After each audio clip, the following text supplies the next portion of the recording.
Swedia. Jos, gaji gede, dolar. dolar. Nih pikiranku, wah Swedia nih, mantap nih. Terus apa nih industrinya? MLM. Wah aneh, karena aku nggak pernah dengar kan pada saat Apa tuh yang kepikir tuh? Apa nggak ada apa-apa tuh? MLM. Negatif? Aku berpikir negatif. MLM.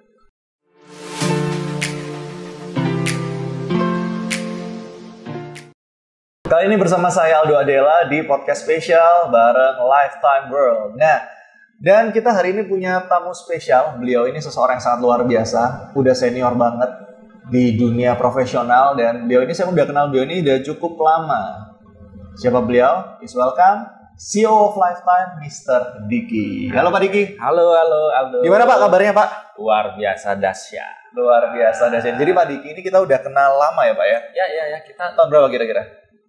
berapa ya, Dut? 2005 2008 kan ya? Sekitar ya? Sekitar segitu ya, 2005 2008. Saya lulus SMA 2007 Pak, 2006 2007. Saya dulu kecil masih, belum segede ini. Badannya kecil ya sekarang, gede banget. Udah berapa tahun berarti? 15 tahun Pak. Almost ya. Kita 15. baru ketemu di tahun lalu. 14 tahun kita baru ketemu lagi. Baru bener-bener literally ketemu lagi, nggak pernah ketemu sama sekali. Dan kebetulan kita kerja bareng nih sekarang. Dan saya penasaran banget, pingin tahu. Jadi ceritanya saya sempat kenal Pak Diki itu gara-gara beliau ini posisinya apa Pak dulu Pak? Dulu itu area manager ya kalau salah, area manager di salah satu perusahaan global. Ya. Jaringan ya? Jaringan juga dari Swedia. Dari Swedia. Jadi buat yang belum tahu perusahaan jaringan itu apa, gue yakin kalau teman-teman kamu tuh tiba-tiba nggak ada angin, nggak ada hujan, udah lama nggak kontak, tiba-tiba nelpon, kalau nggak nawarin asuransi ya MLM. Nah, perusahaan jaringan tuh MLM. Bener ya? Exactly. Di Indonesia orang mikir kan pasti gitu, tiba-tiba, bro ngapain? Ada waktu ketemuan nggak? Ada bisnis menarik nih, udah. Kalau nggak asuransi MLM udah. Nah, kebetulan Pak Diki saya juga diajak nih di MLM itu, MLM global itu, ya kan.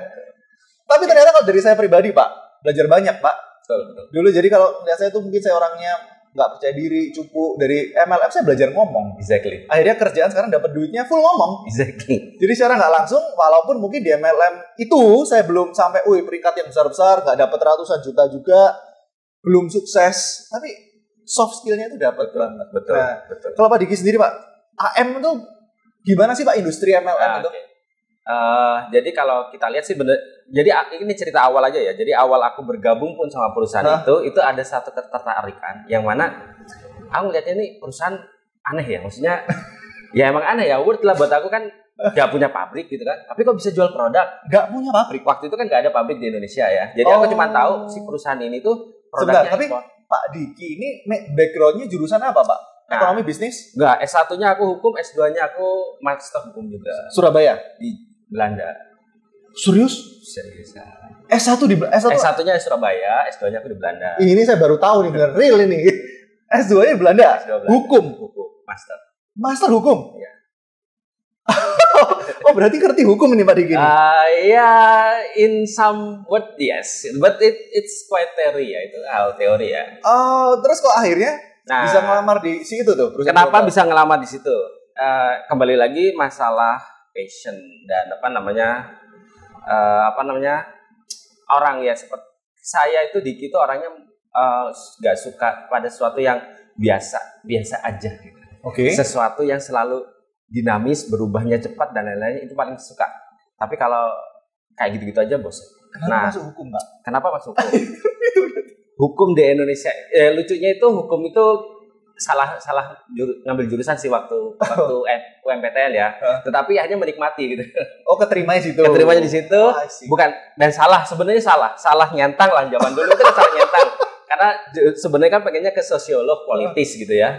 Tapi kok salah ke hukum ya oke lah kita terima. Nah, begitu masuk ke hukum semester 1 nilai jelek hancur. Ya. Nomor 2 baru dapat semester 2 baru dapat passionnya. Karena apa? Di waktu Fakultas Hukum Universitas Airlangga ini tempat aku kuliah itu kita memang dibiarkan bebas untuk berpikir. Jadi tidak ada hal yang pure salah ataupun pure benar. Yang salah bisa jadi benar, yang benar bisa salah, tergantung bagaimana kita melihat dan menyampaikan. Jadi awalnya itu memang ada ketertarikan sama sesuatu yang dinamis. Sempat kerja Pak waktu kuliah itu? Sempat.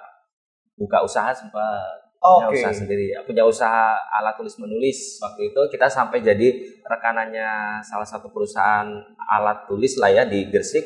untuk ke beberapa kampus-kampus di Surabaya sampai berbentuk perusahaan itu CV. Wow, Sampai masih kuliah ya? sampai masih kuliah. Zaman dulu aku kuliah tahun 96, handphone masih belum ngetren ya, tapi pada saat itu kita punya handphone Motorola kalau boleh sebut merek, Motorola StarTAC yang segede gaban itu dikantongin di sebelah, itu udah gaya banget waktu kuliah. Wah, waktu kuliah udah sultan ternyata ya. Background orang tua apa Pak? Apa hukum juga? Bukan.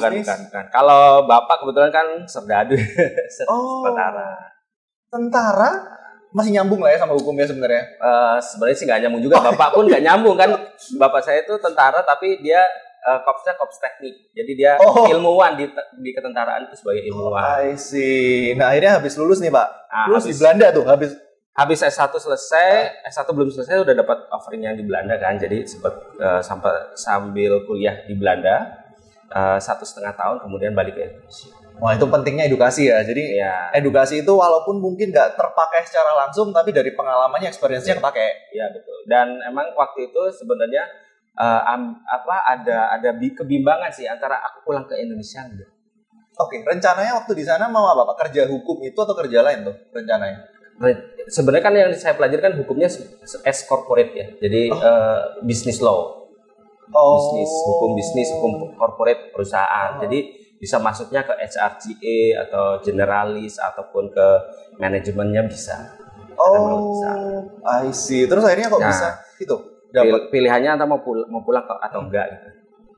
Setelah dipikir kok eman ya sudah kuliah di luar negeri, dibiayai, kok tidak memberikan semuanya ke Indonesia lagi. Ada passion untuk pulang Pak ya? Iya, harus kita sebagai generasi muda yuk bangun negara kita dong. Karena banyak dari teman-teman katanya nggak pulang. Ya. Mereka memilih tinggal di sana, di Eropa dan lain-lain. Ya. Akhirnya pulang. Aku pulang. Umur berapa tuh Pak lulus S2? 25? 2000. Enggak, 2000, 2001, 2000, tahun 2001 ya. S2 itu kan berarti 21 tambah 2. Benar nggak sih? Iya. 22-an, 23. Aku lebih cepat soalnya.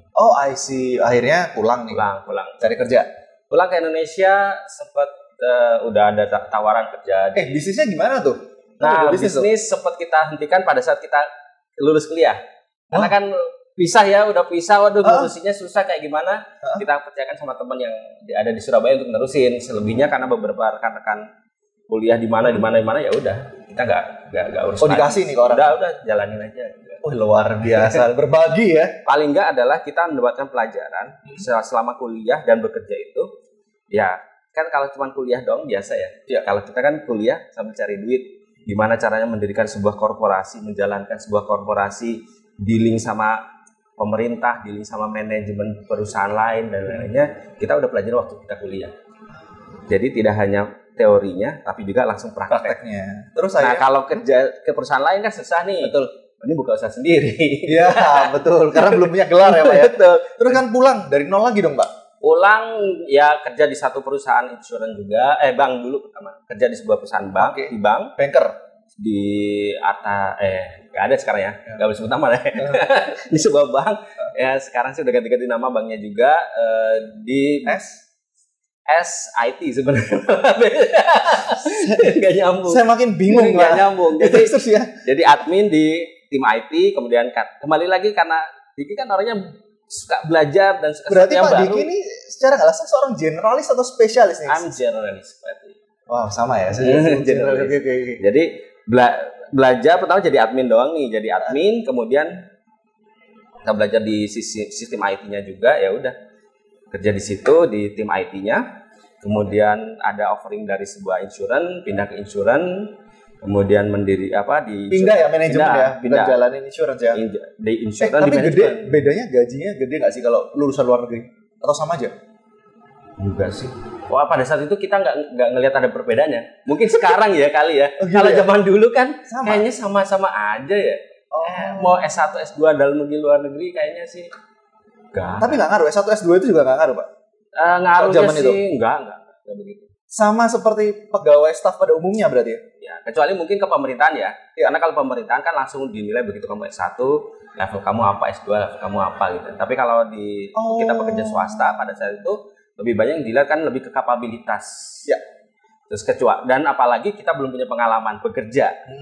Kecuali misalnya S1 tapi udah pengalaman kerja di sebuah instansi 10 tahun misalnya atau 5 tahun, begitu masuk ke sebuah perusahaan baru pasti akan punya nilai lebih. Betul. Pada saat itu kan kita benar-benar anak kuliahan yang cuma tahunya teori, nggak punya pengalaman, ya agak susah sih. Jadi industri pada saat itu tuh mungkin sama seperti sekarang tuh yang penting soft skill dan pengalaman ya. Terus akhirnya Pak dari asuransi, masuk ke insurance, bagian IT. Masih IT. Hukumnya nggak kepake, Pak? Enggak. IT. Terus kemudian ada satu project untuk istilahnya membuat kayak software. Karena pada saat itu polisi itu belum online ya. Jadi belum kenal online zaman dahulu kan. Sekitar online. Tahun berapa tuh, Pak? Tahun 2002 ya tadi kalau nggak salah. Sekitar 2001 2002 kan online itu masih belum oke lah ya, masih belum gimana gitu. Nah, kemudian ada project dari insurance ini. Yuk kita membuat polisi ini bisa online, gimana caranya bisa online, kebaca dari Jakarta, kebaca dari Papua, kebaca dari Sabang itu barengan sama semua polisi. Nah udah masuk ke project itu, kita buat project, jadilah projectnya titik-titik live gitu ya. Jadi itu jadi semuanya online, polis didaftarkan dimanapun langsung kebaca ke database kita di kantor pusat dan bisa langsung tercetak dan record gitu kan. Dan begitu project selesai aku nanya ke atasanku, Pak, saya tahun depan jadi apa Pak? Terus jawabannya dia gini, ya kalau saya belum mati ya kamu tetap jadi anak buah saya gitu kan. Waduh, saya paling gak suka gitu kan dengan kata-kata kayak gitu maksudnya. Wah ini kayak saya gak punya development, karir development di sini. In anyway aku bukan seorang IT juga basicnya dan agak susah gitu. Jadi berpikir gimana caranya, cari-cari lagi lah. Kebetulan ada yang nawarin gitu kan di perusahaan MLM ini. Ini nawarin, nggak nyari ya? Nawarin. Hold on, sabar dulu Pak. Nah berarti nanti kita bakal edisi selanjutnya mungkin kita bisa cari tips nih dari Pak. Kita bakal bikin bareng Pak Diki juga tentang gimana sih seorang profesional mungkin ya. Betul. Nah terus ini pertanyaan saya gini, kan awalnya sebelum kita lanjut nih, sebelum kita masuk ke cerita pokoknya, kan awalnya pebisnis Pak. Ya. Punya naluri entrepreneur. Betul. Kok akhirnya memutuskan jadi profesional tuh why? Ya, jadi ada beberapa faktor yang memang kita rasakan ya pada saat jadi pebisnis itu bersama teman-teman itu. Membuat jaringan bisnis dengan modal kita sendiri ya. Kan waktu itu kan kita modal urunan dari uang kuliah dan lain-lain itu susah. Hambatan itu banyak banget. Dari masalah dari sisi pengalaman kita nggak punya experience untuk mengelola anyway gitu kan, walaupun itu bisa dipelajari. Kedua, untuk jadi pebisnis itu kan modal itu cukup gede ya. Jadi harus rangkap-rangkap, gak bisa misalnya ini modal cukup untuk 3 bulan doang nih kita pasti bakalan sukses 3 bulan, gak bisa. Kita harus punya backup cadangan dana yang harus kita siapin. Resikonya. Betul, dan hal itu yang kita lihat pada saat tahun 2000 ke atas itu kan ekonomi. Iya, ekonomi lagi kurang begitu bagus gitu kan. Aduh, susah banget lah kita mau jalanin usaha sendiri kayak gimana itu udah susah. Cari yang pasti-pasti dulu. Betul. Jadi waktu itu kita berpikir ya udahlah kita sambil belajar. Jadi bekerja itu cari ilmunya, belajar menjadi seorang profesional entrepreneur. Sih, dan mungkin masalah modal besar, nggak ada pengalaman itu mungkin nanti bisa kita jawab dengan industri MLM ini. Betul. Nah, terus akhirnya nih setelah tadi ditawarin oleh siapa Pak? Dulu namanya itu branch manager ya. Kalau dulu pertama kali masuk itu tahun 2001, 2002 itu namanya di perusahaan itu. Di perusahaan itu namanya branch manager. Ada rekanan lah, ada teman juga temannya member gitu kan, terus perusahaan gua butuh ini dong gitu. Aku tanya dulu dong perusahaannya apa gitu kan. Perusahaan Swedia. Wah, Swedia. Jos, gaji gede, dolar. Ini pikiranku, Swedia nih, mantap nih. Terus apa nih industrinya? MLM. Wah, aneh karena aku nggak pernah dengar kan pada saat apa itu. Tuh yang kepikir tuh? Apa nggak ada apa-apa tuh? Negatif. Aku berpikir negatif. MLM kayak gimana sih gitu. Nah, aku cari tahu ke temanku ini dan dia cerita dengan gamblangnya dia cerita. Member temennya nih. Member. Udah jalan aktif atau? Udah jalan ya. Semasa kuliah pun dia udah jalanin sebenarnya. Cuman aku nggak begitu hirau. Jadi dia jalan nawarin. Aku tahu lu ke kampus dulu kan bawa katalog ya. Dulu katalog terus nawarin siapa yang mau beli gitu lah. Ntar kerjaan gue gitu juga gitu kan, sales gitu kan. Enggak. Terus dia nawarin, enggak, kamu bukan di sini, kamu di sisi manajemen. Kebetulan memang ada kosongan posisi di perusahaan ini gitu kan. Apa waktu itu? Kamu ngomong deh sama BM-nya, sama branch manajernya. And then aku kontak branch manajernya, dan branch manajernya menyampaikan bahwa kamu di sini sebagai resepsionis. Oke. Oh, awalnya resepsionis. Resepsionis. Oke, aku pikir resepsionis ya new challenge sih sebenarnya, karena ya kembali lagi Diki suka yang challenge baru yang nggak pernah gitu kan. Karena di perusahaan yang ini kebetulan ya itu mentok, atasan udah bilang kayak gitu, selama gue masih hidup lu bakalan jadi anak buah gue gitu kan. Aduh, nggak mungkin dong jadi anak buah dia terus lah, kapan gue jadi atasan gitu kan. Jadi ya udahlah, aku coba deh jadi resepsionis. Interview pertama sama branch manajernya, aku biasa. Waktu itu interview pertama itu cuma biasa ya, standar lah, ngomong ini ngomong itu ya udah biasa. Oke. Interview kedua sama waktu itu langsung dengan managing director. Managing director Indonesianya, orang Swedia asli, datang ke Surabaya. Interview aja sama managing director, resepsionis padahal. Resepsionis ke MD-nya. Kemudian pada saat itu si MD-nya itu ada kejadian lucu juga sih. Jadi waktu interview kita udah janji nih hari, aku ingat banget itu 21 April. 21 April. Karena pas hari Kartini di kantornya dia pas ada acara. Aku suruh nunggu nih dari jam 9, nanti interview jam 10 ya. Jam 9 udah datang dong. Pakai baju rapi. Masih kurus ya waktu itu ya.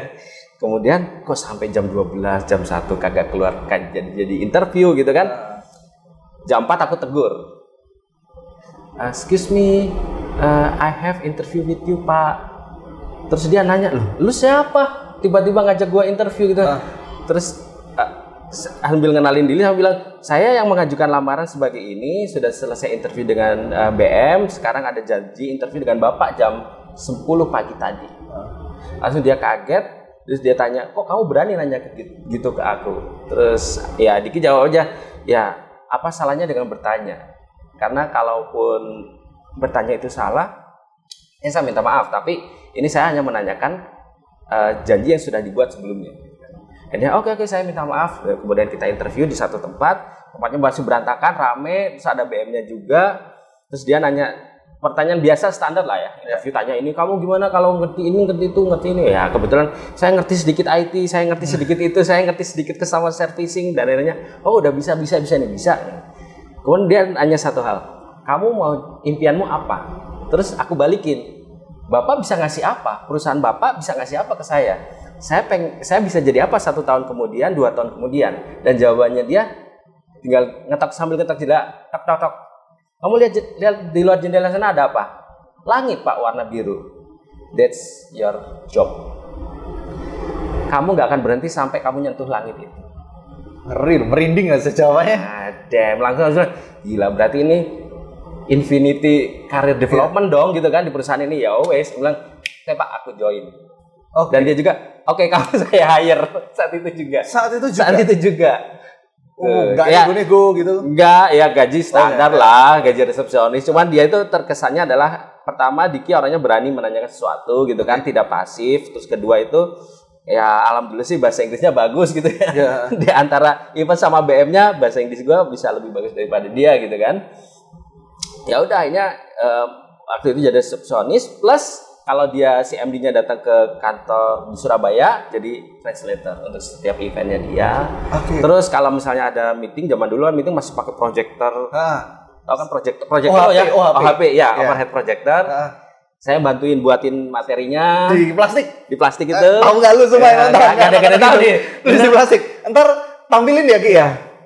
HP di plastik itu gambarnya kita tampilin nih. Generasi sekarang nggak ada ya. Saya buatin materi. Waktu saya SD tuh.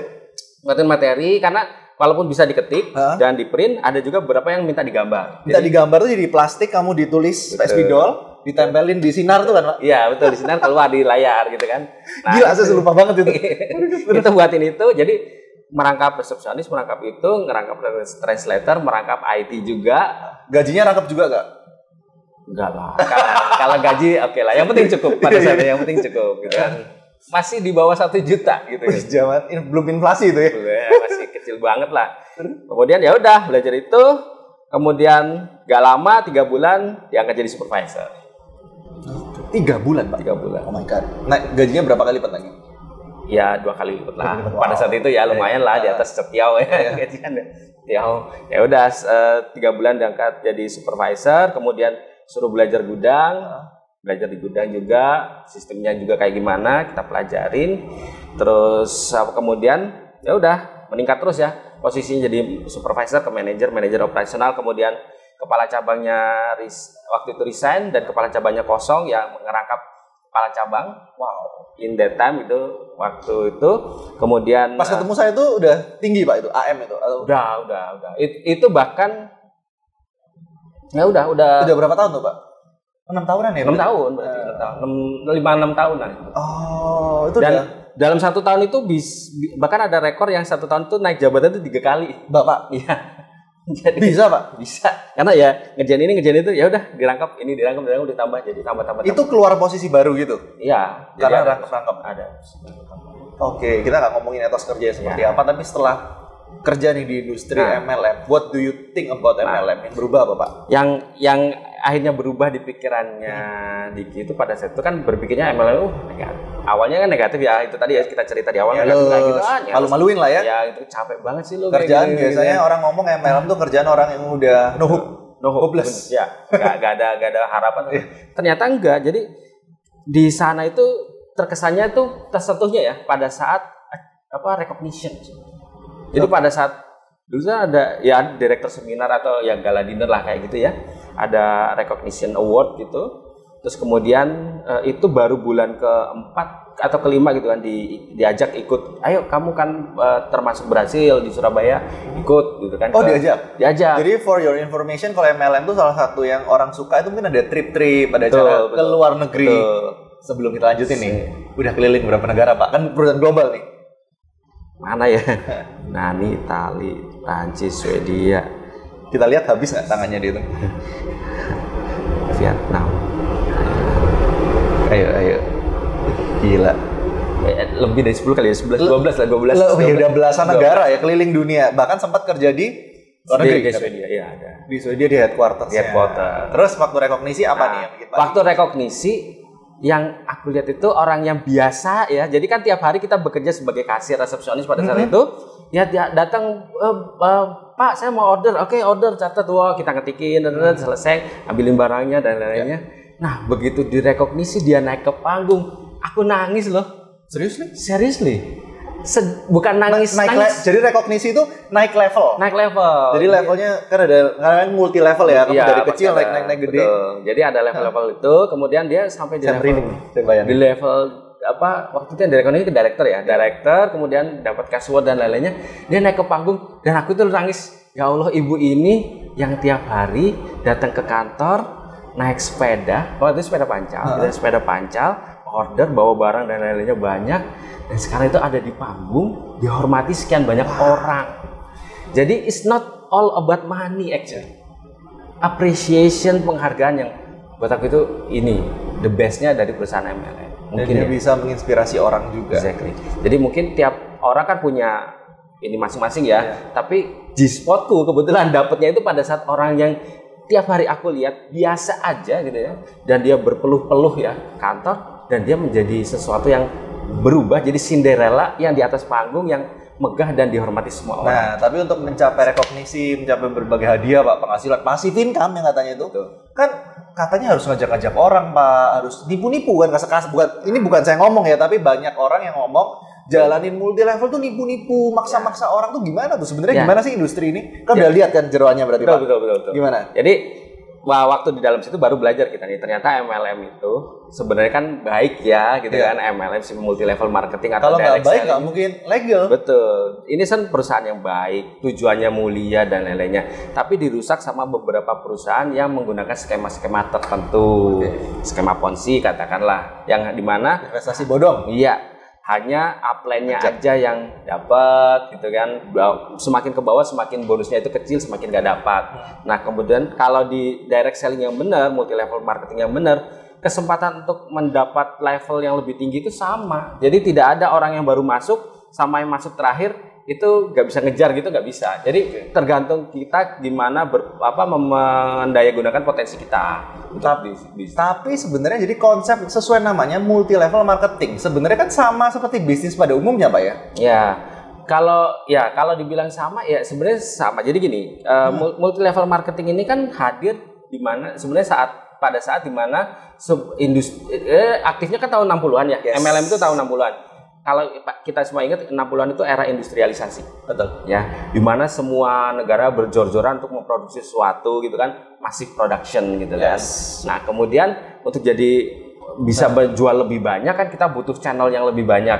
Kebayang kalau itu harus menggunakan investasi yang cukup gede. Oke. Di sisi distribusi. Yes. Nah, gimana caranya ini bisa menjadi lebih ringkas, lebih ringan di sisi perusahaan? Ya kita menggunakan human, orang-orang dengan jaringannya. Karena semua orang kan pasti punya jaringan, gitu kan. Nah, dimulai dari home party yang kecil-kecil dulu, datang ke tetangga, ayo kita ini kenalin dulu produknya dan lain-lainnya. Mulai dari sana dan akhirnya menjadi besar. Jadi konsepnya sebenarnya multi level marketing ini atau direct selling. Direct selling itu adalah kita nyobain produk, kita cocok, kita rekomendasikan ke orang. Betul. Orangnya pakai produk yang sama, kita dapat komisi. Betul. Kalau zaman sekarang tuh affiliate marketing. Affiliate marketing.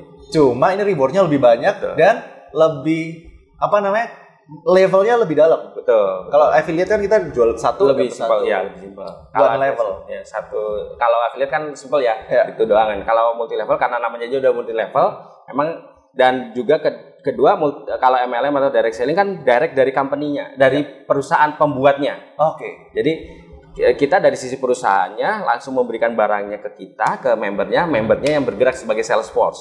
Makanya kenapa benefitnya banyak? Ya karena kalau dari sisi perusahaan sendiri kan ngurangin banyak sekali cost. Banyak sekali cost yang nggak perlu. Cost yang paling gede apa? Cost marketing, Pak. Iya. Bener nggak? Nah, cost marketingnya nggak perlu karena udah ada sales force ini. Jadi mereka ini yang memarketingkan dengan cara itu tadi. Menggunakan, mencoba, menceritakan, menawarkan. Jadi toko-tokonya, cabang-cabangnya ini orang ini. Sebenarnya konsepnya as simple as that. Betul. Dan semua biaya mungkin mereka butuh biaya distribusi, biaya marketing, biaya iklan, semuanya dialihkan jadi bonus. Betul. Jadi mereka bukan dapat bonus dari merekrut orang. Bukan. Tapi ketika terjadi penjualan barangnya muter, hanya mengalihkan aja. Betul, exactly. Sebenarnya kan sama aja dengan kalau kita punya toko konvensional ya. Kita punya satu toko nih di katakanlah daerah sini, ya, daerah Indragiri, Wonokromo gitu. Kemudian kita pengen dapat penghasilan lebih banyak lagi. Kita buka toko lagi dong. Ya udah buka toko lagi di mana nih? Oke, aku mau buka toko di daerah misalnya Erlangga. Ya. Berarti kan ada investasi yang harus kita buat di situ. Sewa ruko. Betul, sewa ruko, pegawai, kemudian biaya operasional dan lain-lainnya. Kemudian kita mau buka lagi pengen dapat lebih gede ke Perak. Sama lagi kan. Nah, dengan MLM berarti kan kita tidak perlu membuka toko. Tapi kita mengenalkan kepada orang lain. Kemudian orang lain melakukan hal yang sama, menduplikasi yang kita lakukan, akhirnya jadi multiplikasi, ya udah jalan. Dan bisnisnya tetap cut cost, motong biaya distribusi Biaya distribusi semua. Oke, jadi itu kita bakal bahas nanti lah lebih dalam, panjang kalau kita ngomongin lebih dalam. Dan akhirnya nih setelah di perusahaan global, saya sempat tanya juga nih ke Pak Diki, wah di China gila, enak banget Pak Diki, udah keluar negeri gratis, hidup di luar negeri, wah ikut acara. Kalau member kan kerja keras, Pak Diki sebagai manajemen meng-arrange acaranya, diberangkatin kemana-mana, udah, penghasilan gak usah tanya. Tapi kenapa memutuskan kok malah balik nih ke Surabaya nih? Bahkan memulai karir di sebuah perusahaan yang relatif masih baru. Ya, ada beberapa hal ya yang mempengaruhi hal itu. Pertama sih merasanya kan ini perusahaan luar negeri ya gitu kan. Kok kita nggak mau sih ngebangun perusahaan Indonesia sendiri? Masih tetap idealisme. Iya, patriotismenya itu masih idealisme sebagai patriotismenya itu ya. Iya kan kita mikirnya banyak sekali loh perusahaan MLM luar negeri masuk di Indonesia. Sukses gitu kan. Puluhan tahun. Betul. Nah, kita sendiri punya nggak kemampuan untuk membuatnya? Punya kok. Source-nya ada nggak? Ada kok. Mau buat di Indonesia pabriknya banyak yang bisa buat pabriknya. Tinggal masalahnya kita mau jalanin atau enggak kan itu. Nah, kenapa juga ada itu juga akhirnya berpikir, yuk kita bangun dah yang asli Indonesia deh. Kan? Kayak gimana? Terus kedua ya relasinya sama keluarga dan COVID ya, karena COVID waktu itu kan iya betul nggak bisa ketemu keluarga ya, kita tugas di luar negeri, balik ke Indonesia itu susah ya. Zaman dulu kan harus karantina men. Berapa hari? 14 hari paling cepat ya sekarang. 14 hari. Nah, harus tes ini tes itu. Dan pas itu nggak tahu ya ke depan gimana. Betul, dan kita nggak tahu ya COVID mau kayak gimana, berkembangnya kayak gimana. Bisa jadi gelombang 3, 4 dan lainnya. Aku pikir ya udahlah, kayaknya stop dulu deh di sana gitu kan. Kita bantu yang di sini, kebetulan juga keluarga ada di Surabaya, di Indonesia. Ya udah pulang ke sini. Kalau boleh ditanya Pak, keluarga atau patriotisme itu yang lebih mendasari? Sebenarnya balance sih, sama sih antara antara keduanya itu, karena keluarga pun membebaskan kan, dari dulu pun sebenarnya membebaskan, mau kerja dimanapun bebas gitu kan, asal ya passionnya di mana, keluarga membebaskan itu. Tapi kalau dipikir-pikir lagi kan sebenarnya kemarin itu ya itu COVID, wow, dampaknya itu ya. Mungkin di hati kecil dari mudanya tadi kan cerita udah ada patriotisme ya, ingin memberikan something untuk Indonesia, ditambah itu boom. Dan akhirnya bisa. Akhirnya begitu ya kenal juga sama owner, kebetulan teman-teman kita juga ya. Dari perusahaan global itu ya pengalamannya ya. Betul, dari teman dari perusahaan yang sebelumnya juga. Member? Cuman beliau member ya. Beliau member, tapi sekarang dia mendirikan gitu. Berarti jodohnya mungkin di MLM ini ya. Bisa jadi. Itu dikenalin dari member jadi manajemen. Di sini sama ya, dari bekas member ditarik juga jadi manajemen. Jadi manajemen juga sama juga gitu. Lucu ya perjalanan hidup itu. Terus ya tepak gitu. Ya udah, akhirnya kenal juga dengan beliaunya, ownernya Lifetime. Betul, dengan ownernya Lifetime, dan dia cukup kenal lama ya, 14 tahunan ya, sama lah ya, 14 tahunan, dan kita tahu orangnya kayak gimana, kualitas orangnya luar biasa, dedikasinya luar biasa, dan makanya itu yang menambah satu nilai yang oke, pulang ke Surabaya bantuin dia. Kita kembangin, gedein MLM asli Indonesia, asli Surabaya. Supaya bisa menggunakan pengalamannya Pak Diki di perusahaan global, kita bawa kulturnya ke perusahaan ini. Betul. Kulturnya ke perusahaan ini sehingga kita bisa memberikan perusahaan lokal tapi rasa global. Betul, perusahaan lokal rasa global. Nah, kalau ngomongin Lifetime sendiri Pak, why Lifetime? Mungkin banyak yang penasaran, karena MLM banyak ya, lokal kan banyak kan, why Lifetime? Kenapa? Dari sisi manajemen. Dari sisi manajemen. Kalau kita ngomongin member ini kan banyak pasti kan variasi, tapi ini kenapa saya tertarik ini untuk episode pertama ini dengan seorang manajemen perusahaan multi level? Saya belum pernah lihat sih ini. Jadi why Lifetime? Pertama pada saat kayaknya sih sama sih standar ya, sama ya teman-teman juga ya. Pada saat mau membeli sebuah produk pasti ngelihat dulu produknya kayak gimana, perusahaannya kayak gimana, kualitasnya kayak gimana. Lifetime buat saya itu kualitas produknya bagus banget. Dan semua perizinan dari produknya itu pun lengkap gitu kan. Dan kalau dibilang khasiatnya terbukti banget gitu. Testimoni udah banyak banget. Even bahkan pada saat sebelum join, to be honest, waktu masih di Jakarta, itu teman udah ada yang nawarin salah satu produknya ini Macati. Ini yang produk yang paling hits nih. Paling hit nih Macati. Macati nawarin, dan waktu itu teman kebetulan ini produk Macati ini buat yang belum tahu, ini produk detox. Betul. Untuk detox usus kan seperti kita tahu ya, sumber masalah penyakit itu bahkan dari usus. Di detox, dibersihin. Karena nggak sadar ya, kita ini dalam tanda kutip numpuk sampah di dalam usus. Apalagi yang suka makan, kalau orang Indonesia, gorengan. Enak, murah. 1.000-2.000 dapat, tapi nggak tahu Anda kalau digoreng pakai plastik. Enggak ya, bercanda ya. Ntar dipotong, ini bahaya. Terus jadi bagus. Waktu di Jakarta itu sudah ditawarin produk ini, terus kebetulan dia Bayangkari itu istri polisi ya. Istri polisi. Sorry. Jadi kita akan sempat cut tadi untuk ngambil minum. Konten di sini tidak ada cut-cut, semua natural. Nah, dia nawarin produk ini dan bagus. Terus tahunnya Macati. Terus waktu lihat Lifetime siapa ya, nggak kenal juga. Nggak tahu. Waktu itu nggak tahu, nggak nanya-nanya. Oh ya, bagus, beli ini. Coba teman-teman banyak yang pakai juga. Karena emang waktu dirasain pertama itu, karena baru tahunya ini ya, yang ini begitu sore kita konsumsi, paginya itu keluarkan dengan BAB, lega dan tenang gitu. Karena ada yang sakit itu enggak melilit ya. Enggak melilit benar. Dan untuk yang belum pernah pakai produk detox usus ini, kalau pertama kali pakai itu Pak, beratnya bisa langsung kurang. Betul. Karena sampahnya itu kan banyak banget kan. Benar. Detox nggak sakit, nggak melilit, dan yang saya paling suka nih, kenapa saya suka ini, rasanya itu kayak Macati yang harganya 60 ribuan. Started ini Jos. Jadi dari sisi rasa kan sebenarnya bukan aneh ya. Ini detox. Aku berpikir awalnya kan pasti pahit, gak enak, kayak jamu gitu ya. Kayak jamu. Tapi rasanya kok enak kok rasanya gitu kan. Malah ya. Betul. Habis gitu waktu itunya juga nggak bikin sakit. Karena ada beberapa yang pernah coba itu bikin sakit, melilit gitu loh. Jadi nggak enak, nggak nyaman di perut kan. Nah yang ini tuh enggak. Jadi itu waktu pengalaman pertama nih pakai.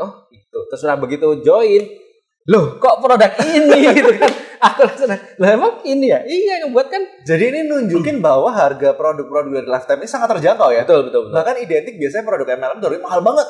Ya. Ini sangat terjangkau sehingga orang mampu beli dan sampai nggak mikirin MLM. Betul. Karena ya pertama sih kita mikirnya kan emang namanya kalau produk MLM itu kan emang rata-rata harganya mahal ya, apalagi produk kesehatan. Kalau teman-teman lihat ke tetangga sebelah, warung sebelah, pasti kan untuk obat ini harganya mahal. Juta-juta gitu ya. Nah, ini kan di bawah itu gitu kan. Waktu itu bahkan seakan-akan beli produk retail. Waktu itu bahkan bundling kalau misalnya ini. Iya kan. Masih promo ya, masih baru. Promo ya, waktu pertama itu bundling, beli lumayan banyak gitu kan. Dan begitu kesini, loh ternyata produk kita tahu. Saya baru tahu mah gitu. Produknya banyak juga Pak ya. Dan ternyata produknya banyak. Nah, dari sekian dari hal itulah yang menyebabkan kenapa aku pikir ini emang Lifetime-nya perusahaannya bagus gitu kan. Niat bikin produknya. Betul. Gak asal buat produk, dan memang produknya juga sudah terbukti khasiatnya. Dan saya rasa ini juga pengalaman dari owner sendiri ya. Betul. Owner sendiri, Pak CEO kita, Pak Surya udah pengalaman banget. Dia memilih formula terbaik. Betul. Dan memberikan harga yang sangat terjangkau. Betul. Dan produk, istilahnya kalau orang-orang ngomong, produknya ini kualitas mobil BMT. Tapi harganya Avantit itu kan fashion designer. Bercanda. Jangan dipotong sekali lagi ya ini ya sekali. Editor kasih nanti timer biar nggak kepotong ya. Lanjut Pak. Jadi dilihat dari produknya bagus, kemudian ya dari sisi manajemennya juga beberapa teman juga kita kenal bersahabat cukup lama. Dan dari owner pun, dari CEO, dari Pak Suryo pun punya keinginan yang luar biasa, pengennya kan yuk kita sejahterain deh orang-orang sekitar kita gitu kan. Nah itu tujuan yang more or less sama dengan dari awal pindah dari luar negeri ke Indonesia gitu kan. Satu visi. Pengennya emang orang Indonesia ini harus sejahtera, harus sehat, kita rich ya, karena kita punya sumber daya yang cukup kok di Indonesia ini. Cuman masalahnya kok kita masih bisa kalah nih sama produk-produk dari luar negeri. Apa yang salah? Salah bisa jadi mindset kita sendiri nih. Dan berawal dari diri kita dulu dong. Kita harus mengutamakan bahwa yuk kita kembangin dulu Indonesia. Wow, luar biasa sekali. Dan pastikan jangan lupa nanti kita juga punya banyak episode dengan orang-orang yang masih luar biasa juga. Terakhir Pak, barangkali mungkin ada pesan-pesan nih untuk yang nonton semua, untuk lifetime planner maupun yang belum jadi lifetime planner, silakan. Oke. Buat teman-teman semua yang di sana, jangan suka berpikir negatif dulu terhadap suatu hal. Ya, somehow kita emang paling gampang berpikir negatif. Kita pelajari dulu semuanya. Kita lihat dulu semuanya menjadi kedepannya kayak gimana, potensinya kayak gimana, baru kita pertimbangkan untuk memutuskan sesuatu. Itu. Terus untuk para member Lifetime, ini saatnya. Ini saatnya kita bergerak menjadi lebih baik, lebih maju, lebih canggih ke depannya, dan kita butuh bantuan dari teman-teman semua untuk membesarkan bisnis ini menjadi lebih gede. Kita punya potensi yang cukup besar. Kita produk bagus banget, manajemen support banget, sistem pun semua kita dalam bentuk ekosistem digital yang sangat luar biasa, dan ini tidak kita temuin di beberapa MLM lainnya. Konsep udah bagus. Mantap. Dan semua disupport satu sama lain. Ada ini, ada itu, semuanya mensupport satu. Kenapa kita tidak bisa berkembang? Mungkin bisa jadi adalah dari sisi kita sendiri belum mencapai ke titik itu. Ya. Yuk kita sama-sama kita kembangkan, kita fokuskan untuk menjadi lebih maju lagi bersama Lifetime. Wow, luar biasa. Jadi secara konsep, produk, marketing plan udah disiapin, manajemen semua udah disiapin. Barangkali untuk seluruh lifetime planner udah banyak juga yang kita tampilin ya nanti itu. Udah banyak yang ngeraih mobil mewah, ngeraih reward luar negeri, itu udah banyak banget. Jadi buat mungkin ada pasti di semua tempat pun nggak cuma MLM, lebih banyak yang gagal daripada yang sukses. Betul. Tapi sebenarnya itu nggak gagal. Itu mereka butuh belajar lagi. Betul. Dan manajemen siap bantu Anda dengan program di Lifetime, ada juga Lifetime Academy. Ada Lifetime Academy juga. Jadi kita tidak hanya istilahnya teman-teman itu cuma belanja, tapi teman-teman juga kita beri bekal untuk istilahnya gimana kita menjadi lebih maju lagi. Ya. Mendevelop ya. Jadi development itu kembali lagi, orang itu jangan pernah berhenti develop sampai kamu meninggal. Belajar terus. Gak ada yang paling jago sampai kamu meninggal. Semuanya itu sama, kamu belajar aja terus. Nah di Lifetime Academy kita ingin membuat rekan-rekan juga semua, ayo belajar bareng-bareng yuk. Kita semua nggak ada yang perfect kok, kita semua nggak ada yang 100% benar. Tapi kita bisa bergerak bersama, training bersama, belajar bersama untuk menjadi lebih baik lagi. Yes, jadi solusi tepat lah di Lifetime ini untuk mengatasi bisnis butuh modal besar, di Lifetime modalnya kecil. Betul. Butuh pengalaman, di sini diajarin. Jadi langsung aja kalau butuh informasi Lifetime mungkin bisa lihat di bawah ini atau di kolom deskripsi, ada semuanya mulai social media sampai website ada. ntar bisa dibantu CS ya kalau mau tanya. Betul. Dan ada kantor juga, jangan lupa Pak. Betul. Ini salah satu lokasi syuting kita di kantor kita. Salah kantor kita ya. Ini di kantor kita sendiri ada fine dining restorannya juga. Lokasinya ada di Jalan Indragiri nomor 36 ke Surabaya. Kelurahan Darmo, Kecamatan Wonokromo, Surabaya. Kode pos sebutin nggak? Berapa Pak kode pos Pak? Nggak apa. Lengkap loh dia. Kelurahan kecamatan. Oke, thank you sekali lagi Pak Diki. Thank you Aldo. Dan buat kamu jangan lupa subscribe channel ini karena pasti akan banyak sekali konten yang bermanfaat udah disiapin buat kamu. Sekali lagi, sampai jumpa, sukses untuk Anda. Ciao.